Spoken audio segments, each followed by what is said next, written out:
दोस्तों नमस्कार। उत्कृष्ट भारत चैनल में आपका स्वागत है। मैं आपका दोस्त TSR। दोस्तों आपका बहुत बहुत धन्यवाद। जिस तरीके से आपने मेरे पहले वीडियो को हाथों हाथ लिया, उसे पसंद किया, आपने अपने कमेंट्स भेजे, आपने अपने सुझाव भेजे, बहुत बहुत धन्यवाद। उसी तरह इस बार भी मैं दूसरे पार्ट को लेकर आया हूँ।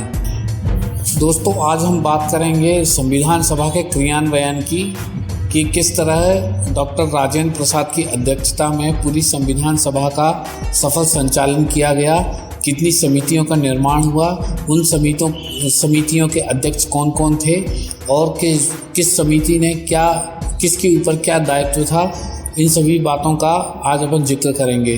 जी हाँ दोस्तों अगर देखा जाए तो संविधान निर्माण में किसी एक व्यक्ति को श्रेय देना यह पूरी तरीके से नाइंसाफ़ी हो गया। दोस्तों संविधान सभा में कुल 16 समितियों का गठन किया गया, जिसमें 8 प्रमुख समितियां थीं और 8 उप समिति थी, जिनमें 2 समितियों की अध्यक्ष स्वयं डॉक्टर राजेंद्र प्रसाद थे, 2 समितियों के अध्यक्ष पंडित जवाहरलाल नेहरू थे और 2 समितियों के अध्यक्ष थे सरदार वल्लभ भाई पटेल। जी हाँ दोस्तों, ये अम्बेडकरवादी जो कहते हैं कि लोकतंत्र में आम जनता को जो अधिकार दिए गए हैं वो बाबा साहब के द्वारा दिए गए हैं, तो मैं आपको जानकारी के लिए बता दूं कि इस देश में लोकतंत्र में जितने भी अधिकार एक आम जनता को दिए गए हैं, चाहे वो दलित हो, चाहे सवर्ण हो, चाहे हिंदू हो, चाहे मुसलमान हो, चाहे क्रिश्चियन हो, ईसाई हो, ये सारे अधिकार जो हैं सरदार वल्लभ भाई पटेल की अध्यक्षता में, जिसे मौलिक अधिकार समिति कहा गया था, उनके द्वारा दिए गए हैं। जी हाँ दोस्तों, सभी मौलिक अधिकार सरदार वल्लभ भाई पटेल की समितियों के द्वारा इस देश की जनता को दिए गए हैं। अब बचती है आखिरी एक समिति, जिसको अपन कहते हैं प्रारूप समिति। जी हाँ दोस्तों, प्रारूप समिति और अंग्रेजी में ड्राफ्टिंग कमेटी। प्रारूप समिति का काम ये था कि जितने दिन भी संविधान सभा में बहस चली है, संविधान के मसौदे पर बहस चली है, उन सभी को पेपर में उतारने का काम जो था वो प्रारूप समिति का काम था, और उस चर्चा को पेपर पर उतारकर टाइपिंग करवा के बगैर मिस्टेक के, गलतियों से चेक करके वो रिपोर्ट बनाकर मसौदे के रूप में डॉक्टर राजेंद्र प्रसाद को देना था, जो काम भीमराव अंबेडकर को दिया गया।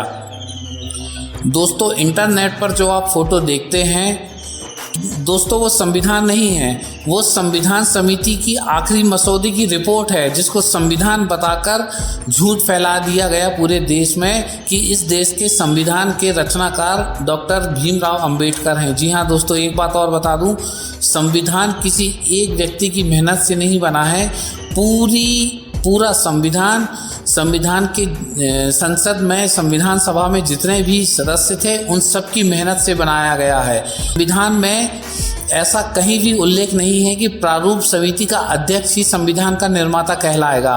प्रारूप समिति खुद एक संविधान सभा की एक समिति थी, तो उसके अध्यक्ष को रचनाकार की उपाधि कैसे दी जा सकती है? संविधान सभा के अध्यक्ष डॉक्टर राजेंद्र प्रसाद थे।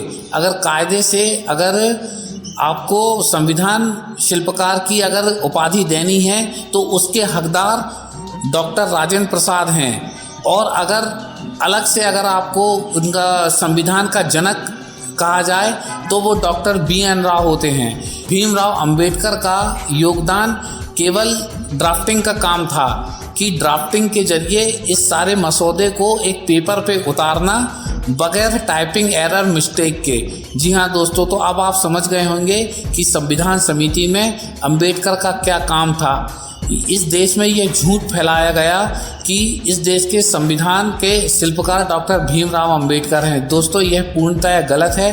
किसी एक व्यक्ति को संविधान का श्रेय देने के पक्ष में बिल्कुल नहीं हूँ, और आप जब संविधान समिति की रिपोर्ट पढ़ेंगे तो आपको ये पता चल जाएगा पूरे संसद में जितने भी सदस्य थे वे सभी जो हैं संविधान समिति के संविधान के निर्माणकर्ता कहलाएंगे। दोस्तों आज मैं आपको बताऊंगा कि संविधान सभा में भीमराव अंबेडकर कैसे पहुंचे। जी हाँ दोस्तों, जब चुनाव हुए थे तब अंबेडकर की पार्टी और खुद अंबेडकर मुंबई से खड़े हुए थे चुनाव में, और एक दूध वाले ने भीमराव अंबेडकर को चुनाव में हरा दिया था। अंबेडकर की पार्टी बुरी तरीके से हार गई थी, क्योंकि अंबेडकर की राजनीति केवल जातिवादी की राजनीति थी और लोगों को ये पसंद नहीं आया। किंतु संविधान सभा में पहुंचने की जल्दबाजी में डॉक्टर भीमराव अंबेडकर ने मुस्लिम लीग से टिकट लिया। जी हाँ दोस्तों, ये सुन के आपको आश्चर्य होगा कि जिस मुस्लिम लीग का एक भी सदस्य संविधान सभा की समिति में नहीं पहुंचा था, उसी मुस्लिम लीग की टिकट से अंबेडकर ने चुनाव लड़ा और बांग्लादेश वो चुनाव जीत गए। लेकिन दोस्तों, जैसे ही भारत आज़ाद हुआ, जिस जगह से भीमराव अंबेडकर चुनाव लड़े थे वो हिस्सा बांग्लादेश में चला गया और अंबेडकर की सीट फिर चली गई। किंतु BN राव ने डॉक्टर BG खेर से कहा और BG खेर ने डॉक्टर राजेंद्र प्रसाद से कहा कि आप अंबेडकर को वापस बुलवाइए। किंतु अंबेडकर ने इस बात का अपनी कहीं उल्लेख नहीं करते कि किस तरह BN राव के कारण ही दोबारा डॉक्टर अंबेडकर संविधान सभा में पहुंच पाए। तब डॉक्टर राजेंद्र प्रसाद के कहने पर मुंबई के एक सांसद MR जयकर, जी हाँ दोस्तों, नाम ध्यान से सुनिएगा, मुकुंद राय जयकर, इन्होंने जो विश्व हिंदू महासभा के अध्यक्ष भी थे, इन्होंने अंबेडकर के लिए अपना इस्तीफा दिया और उस सीट पर अंबेडकर का नामांकन हुआ। तब जाकर भीमराव अंबेडकर संविधान की सभा में पहुंच सके, वरना अंबेडकर का संविधान सभा में पहुंच पाना मुमकिन नहीं होता। इतना सब कुछ होने के बावजूद भी अंबेडकर अपनी जनसभाओं में हमेशा सनातन संस्कृति को गाली देते रहे और अपनी जनसभा में सवर्णों को कोसते रहे। जी हाँ दोस्तों, यही है अंबेडकर की राजनीतिक का सफ़रनामा। अगले वीडियो में हम और आप अंबेडकर की बायोग्राफी के बारे में बात करेंगे। अब आप समझ गए होंगे कि अंबेडकर की राजनीति कितनी निकृष्ट और कृतज्ञता से भरी हुई थी।